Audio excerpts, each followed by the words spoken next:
Oh, I just love that song. You ought to hear me sing that song. Like if I was by myself in my truck, I'd be getting it right about then.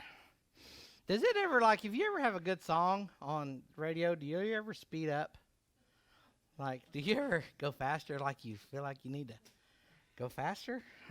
So, so maybe that's just me. I don't know. What's that? Yeah, Lanigan. That's probably what was happening. I was probably listening to something I shouldn't have been. That's funny. Thanks, Eldon. I'm about to let go of that, but you just kind of ripped that wound back open. Yeah, poured a little salt in there. That's funny. So yeah, it's a good day. Uh, I'm going to try to hurry and get you out of here. I don't want you to stay in too long and listen to me. I want y'all to have a good day, and I want you to listen to God. And um, here lately, we have a men's group on Messenger. If you are not on that, and if you want to be on that, talk to Chris. I'm on, dude. I am solid on, dude. Kyle, that's your fault. Just kidding. It's probably my fault somehow. But if you're not on it, talk to Chris. And there's some tomfoolery that goes on it. But every morning I try to give a little devotional.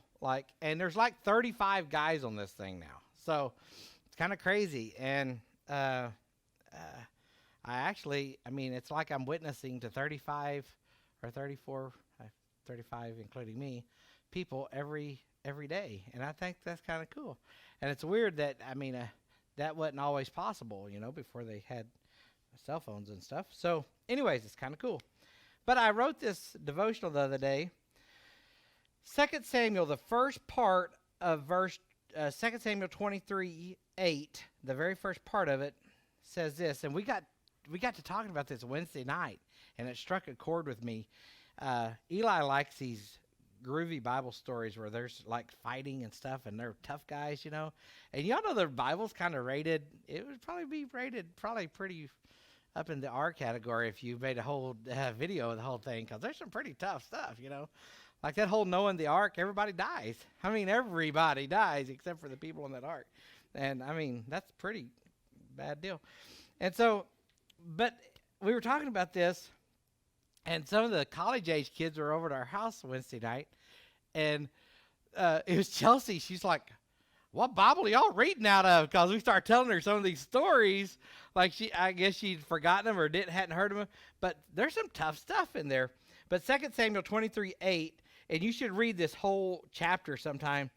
Anything about David is he's pretty cool. The guy I think he was a man's man, and he was probably pretty brawny and probably tough. And, when you kill Goliath, and they tell that story ever since that day it happened, and you get a whole bunch of stuff written about you in the Bible and stuff, it probably has a tendency to help your popularity. You know what I mean? So he was probably pretty popular. And so, but he says this, and it says this, it says, these are the names of David's mightiest warriors. That's cool, right? These are the names of and I wrote this in my devotion. I said, if God had a list like David of his mightiest warriors, I wonder where my name would be on the list. Would I even make the warrior list or just be shown as an enlisted man? I want to be known as a difference maker, someone who made an impact. I probably should have said who had an impact, or who is having an impact. And I paraphrase a quote from C.T. Studd, and he said, I want all of hell to throw a party when I die because I am no longer in the fight. How do you want to be remembered? Are we living just to please ourselves, or are we making an impact for the kingdom? Does Satan even know we are in the war? It's time to get busy doing what we are called to do. If you read the rest of that chapter about David's mighty warriors, they were some bad dudes. And I'm going to tell you, they were bad dudes. They were tough guys. It talks about their exploits and their attitudes and how they never quit. And I love to read about that.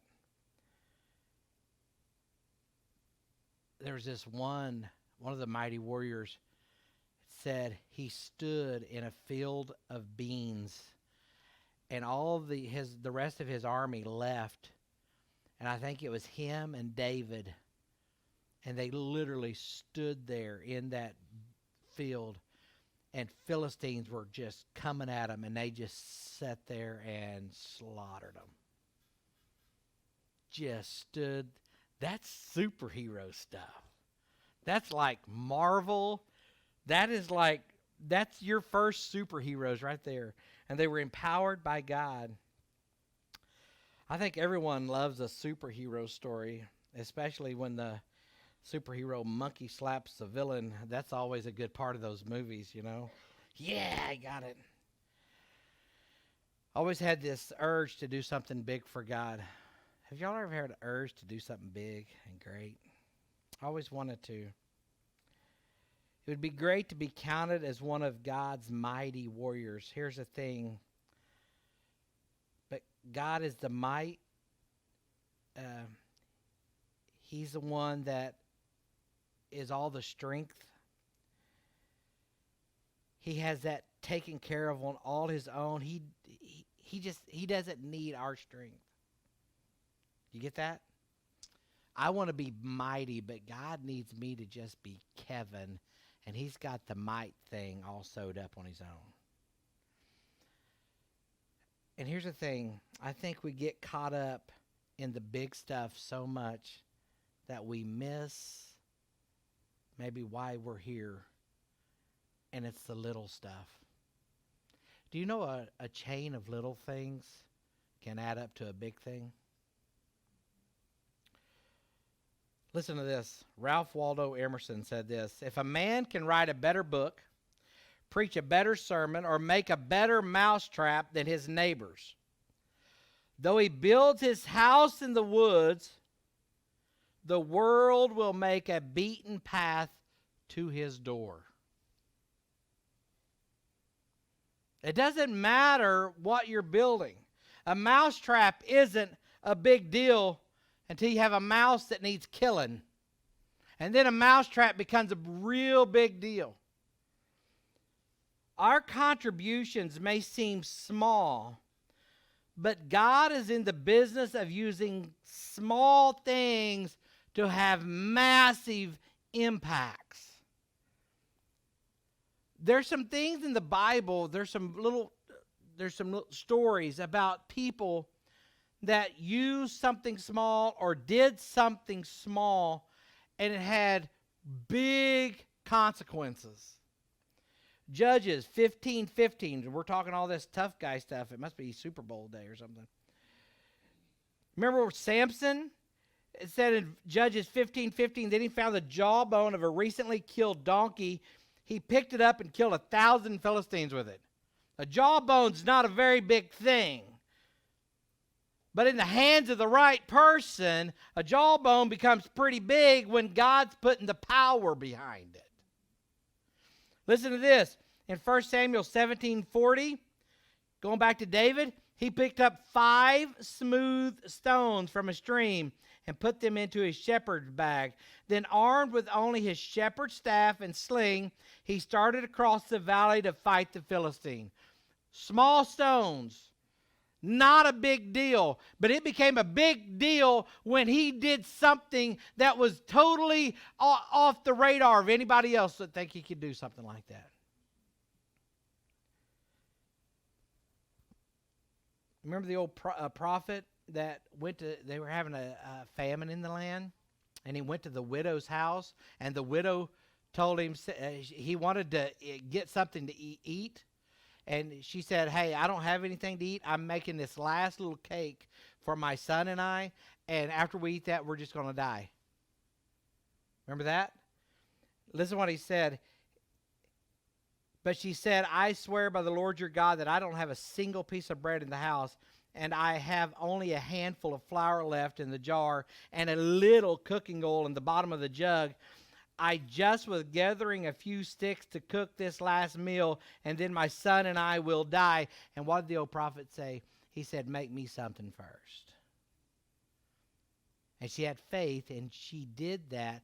And he said, your flour will never run out, and your oil container will never go dry. Just a little bit of something, and she provided it. And it turned out to be a big thing. Matthew 13:31 and 32 says this. Here's another illustration Jesus used. The kingdom of heaven is like a mustard seed planted in a field. It is the smallest of all seeds, but it becomes the largest of garden plants. It grows into a tree, and birds come and make nests in its branches. The smallest of all things becomes the largest of plants. All these things, these little, remember John 6:9? There's a young boy here with 5 barley loaves and 2 fish, but what good is that with a huge crowd? They had to feed 5,000 just men. So if you added women and children, maybe 10, 15,000 people. And this kid brings them a lunch. This is what I'm bringing, Jesus. It's not much. Here's what I got.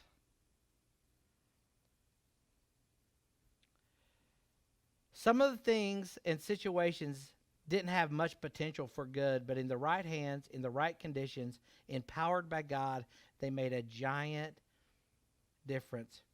It has to do with God's timing and ability, and I want you to get this. All these things.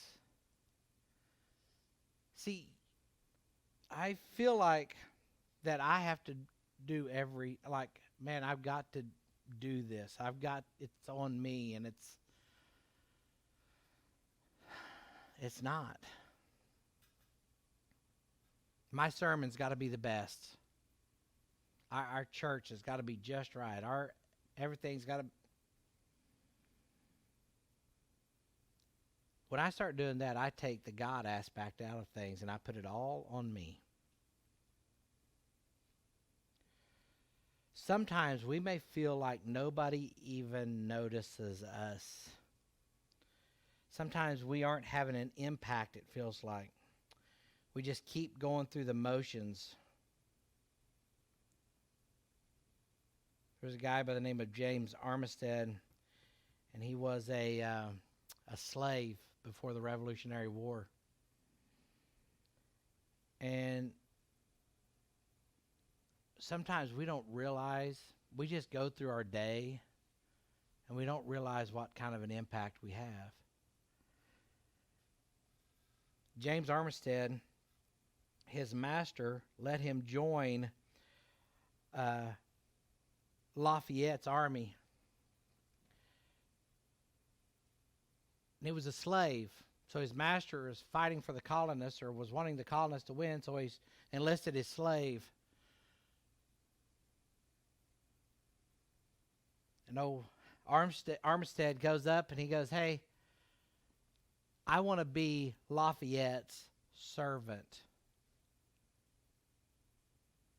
That's all he wanted to be.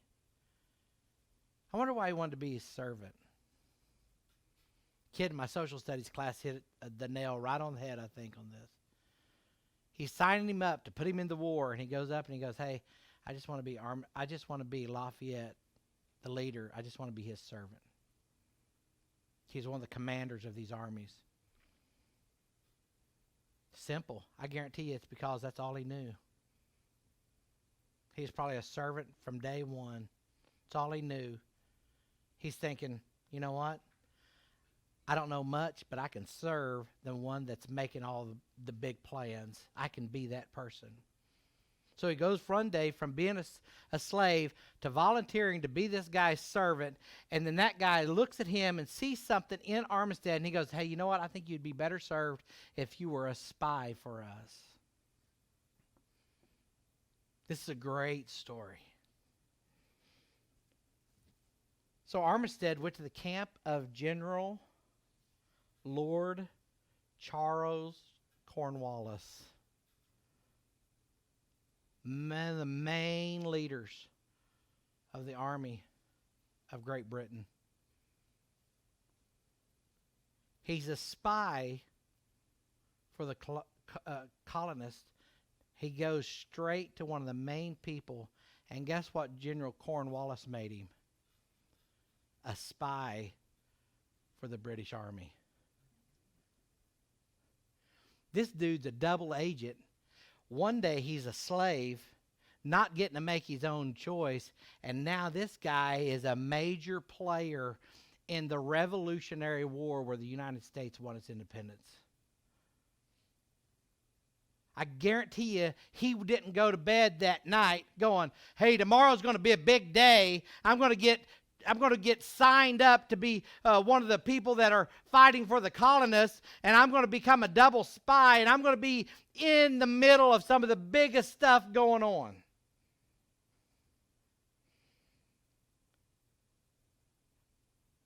This made him a colonial double agent. Armistead allowed the Americans to find out about the fortifications at Yorktown, and Yorktown became one of the major final battles of the Revolutionary War. Cornwallis surrendered at Yorktown. I wonder if Armistead dreamed of being someone that was held in high regard and highly respected. From his place in society as a slave, I guarantee you his thought process was not, hey, I'm going to make it big. I'm sure he had dreams, but how many times had his dreams been just completely destroyed? God sees us. He sees us hidden. I want you to listen to this. He sees us hidden in our processes and buried in our routines.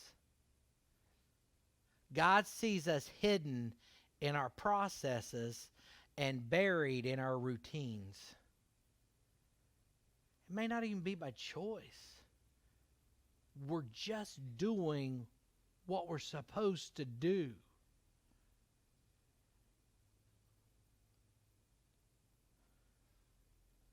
He sees our desires. He sees our buried dreams. And he sees what our hearts long for. Nothing goes unnoticed to him. I believe there's a part of us, and I don't know how to describe this, but I think if you cut open an apple and you found the little seed inside the middle of that apple, and then you cut open that seed and you found the very core of that tiny seed, this is what I'm talking about. I think at our very core of who we are, there is this desire that either oozes God or oozes our own wants and what we get.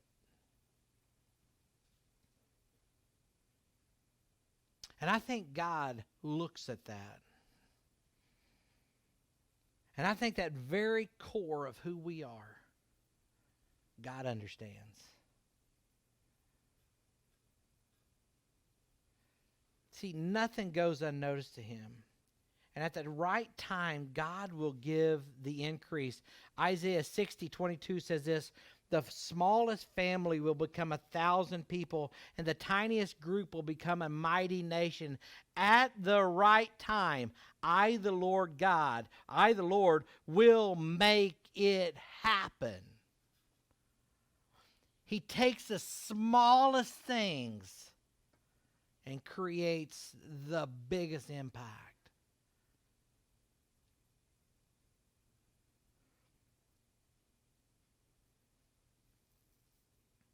My job might not be the most important, but that doesn't matter to God.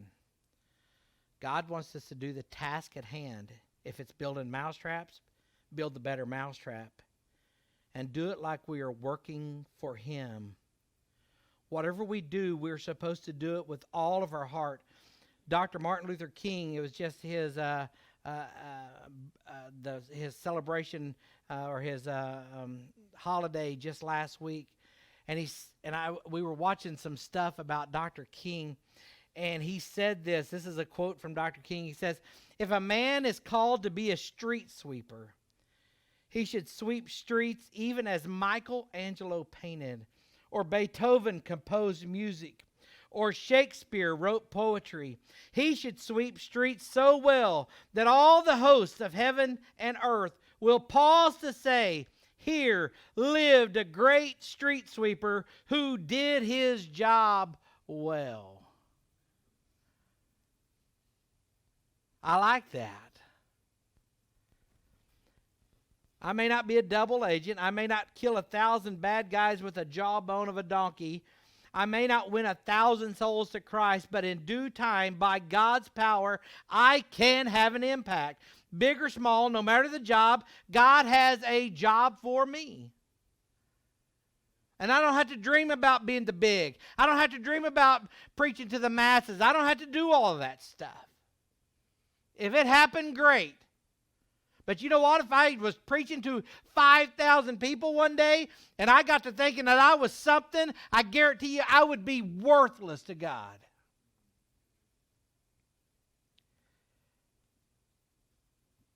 First Corinthians 25 and 29. I want to end with this. The foolish plan of God is wiser than the wisest of human plans. And God's weakness is stronger than the greatest of human strength. Remember, dear brothers and sisters, that few of you were wise in the world's eyes, or powerful, or wealthy when God called you. Instead, God chose things the world considers as foolish. That was for me. In order to shame those who think they are wise. And He chose things that are powerless to shame those things, or to shame those who are powerful. God chose things despised by the world, things counted as nothing at all, and used them to bring to nothing what the world considers important. As a result, no one can ever boast in the presence of God. So what's your little thing? What's God prompting you to do? Are you buried in your actions? Are you buried in the day-to-day? Buddy, I get that way. Hey, I've got other jobs. I was telling Scott this morning, it seems like I spend a lot of my day just warming up vehicles. That sounds ridiculous, doesn't it? When it's 12 degrees outside, guess what I get to do? I get in my vehicle and I drive to the bus barn. I had to warm up my vehicle. I drive to the bus barn, guess what I get to go do? I get to go warm up my bus. I drive my bus route and I go park it at Pineville, and I get off. I go teach at Pineville. I get back on my bus. If it's 12 degrees, guess what I get to do again? I get to warm up my bus. I drive over to the high school, teach the second half of the day at the high school. Guess what I get to do after I teach at the high school? I get to go back out and I warm up my bus. I drive my afternoon route, and guess what I get to do? I get to park my bus, and I get to go get in my vehicle, and guess what I get to do? I get to go warm up my vehicle again. It seems like I spend a lot of my time warming up vehicles. Can I tell you what happens in those quiet times like that, when other than like trying to stay warm, I have time to think. My day stops for a little bit usually.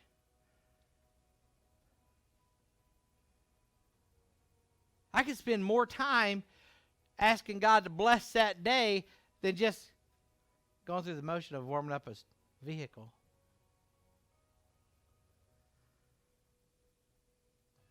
What parts of your day could you give to Him? I want to tell you something. I'm going to finish with this. This is just me, okay? This is just how I think and I work. I got rid of Facebook and Twitter off my phone because if it's on my phone, it's easy. I've got it with me all the time, right? Do y'all get those messages about how much screen time you used this week? That's hurtful. It brings you down to size pretty quick. And I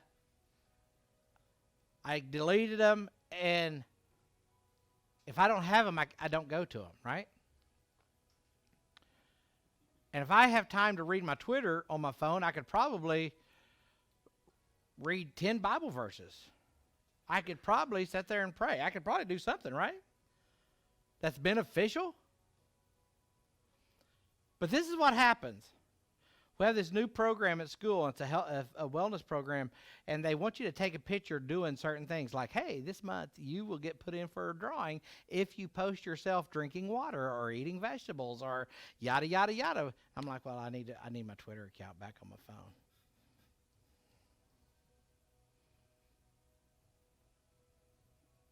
You know where I'm going with that, don't you?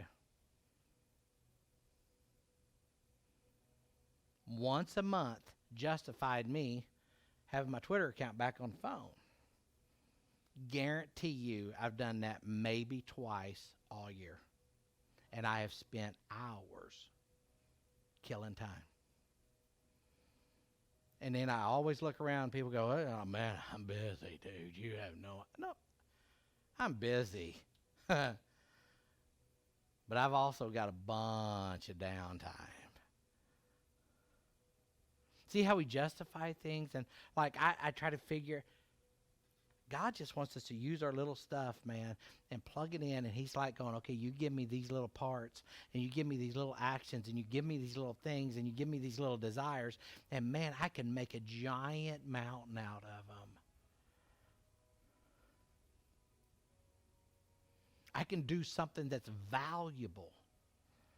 You give me your little 5 minutes that you warm up your bus in the mornings. Give that to me, Kevin, and talk to me. Ooh, now we're talking. So who could spend 5 minutes in prayer every day? Oh, man, everybody could. But what about if I spent 5 minutes every time I did this? I do this every day. I have to go to this place, and I have to sit here for 5 minutes. I have to go pick up my kids from school, and I have to sit there in the line at the pickup line. And I have to go do this one thing, or I go to the drive-through, and I have to sit in line for the drive-through and wait for that. Or I go eat lunch somewhere, and when I'm eating lunch, I'm looking at my phone. I could be like talking to God. What if we start giving him the little portions of our day? I have a feeling it would be an abundant increase. This morning I deleted my Twitter app from my phone. I'm not telling you to go delete your Facebook. I'm not telling you that. You missed the point if that's what you're thinking. But if I can give God more of me, oh man, he takes my little and he makes it worthwhile. Does that make sense?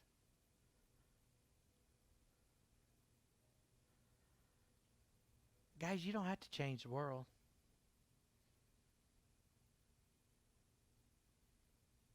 Just allow God to use you to change the person that's next to you.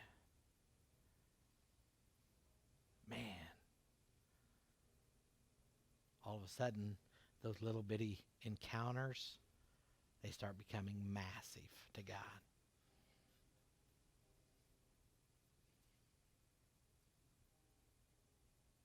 In 5 minutes, I guarantee you I can go through this church and I can think of somebody that needs prayer and start praying for people.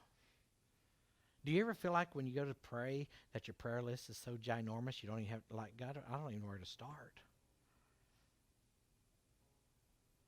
It's almost exhausting. If we just spent our little times picking somebody else up, loving on somebody else, talking to the Father about somebody else, look out. you might become one of those mighty men or women of great valor for the kingdom. Let's stand.